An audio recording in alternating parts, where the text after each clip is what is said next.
Mes chers compatriotes, s'agissant de l'élection présidentielle du 25 février 2024, je tiens à ce que le gouvernement prenne toutes les dispositions pour une bonne organisation du scrutin, comme par le passé.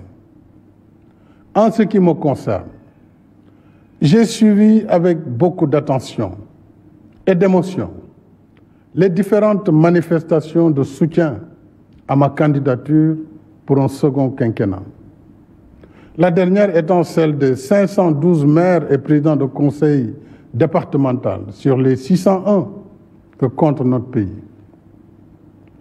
À cela s'ajoutent les soutiens de la diaspora, de mouvements de jeunes, de femmes, de nos respectés sages, d'enseignants, d'arabisants, de mouvements de religieux et bien d'autres groupes, tous déjà prêts pour mener le combat de ma réélection.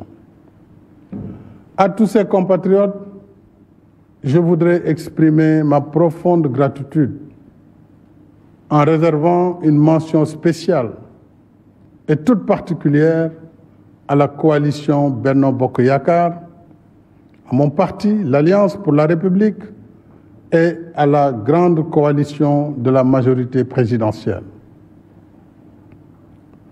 Mes chers compatriotes, ma décision, longuement et mûrement réfléchie, est de ne pas être candidat à la prochaine élection du 25 février 2024.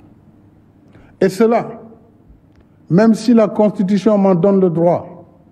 En effet, depuis la révision constitutionnelle de 2016, le débat juridique a été définitivement tranché par la décision du Conseil constitutionnel numéro 1 C-2016 du 12 février 2016. Je sais que cette décision de ne pas être candidat surprendra tous ceux et celles nombreux dont je connais l'admiration, la confiance et la fidélité sincère. Elle surprendra aussi ceux et celles qui souhaitent me voir encore guider la construction du Sénégal, qui trouvent de plus en plus ses marques. Mais le Sénégal dépasse ma personne et il est rempli de leaders également capables de pousser le pays vers l'émergence. On a tant spéculé, commenté sur ma candidature à cette élection. Cependant, je n'ai jamais voulu être l'otage de cette injonction permanente à parler avant l'heure, car mes priorités portaient surtout sur la gestion d'un pays, d'une équipe gouvernementale cohérente et engagée dans l'action pour l'émergence, surtout dans un contexte socio-économique difficile et incertain. Contrairement donc aux rumeurs qui m'attribuaient une nouvelle ambition présidentielle, je voudrais dire que j'ai une claire conscience et mémoire de ce que j'ai dit, écrit et répété ici et ailleurs. C'est-à-dire que le mandat de 2019 était mon second et dernier mandat. C'est cela que j'avais dit et c'est cela que je réaffirme ce soir. J'ai un profond respect pour les Sénégalais et les Sénégalaises qui m'ont lu et entendu.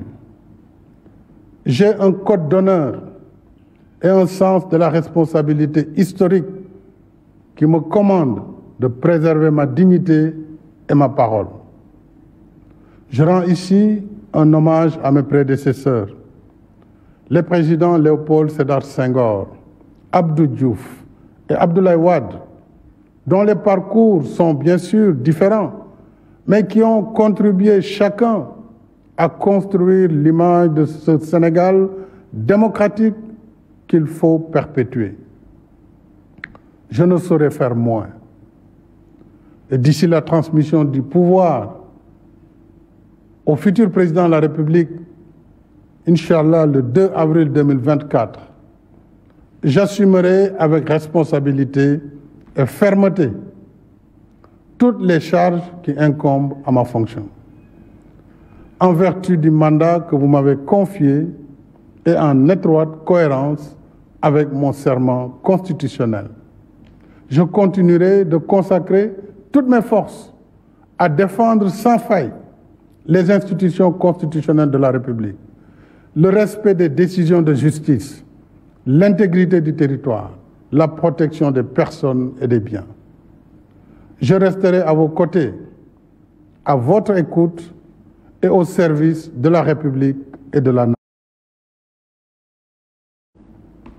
Nous avons des réalisations indéniables et un potentiel incroyable. Mais soyons vigilants et conscients des difficultés, des obstacles qui sont réels et de l'activisme des ennemis de l'intérieur et de l'extérieur.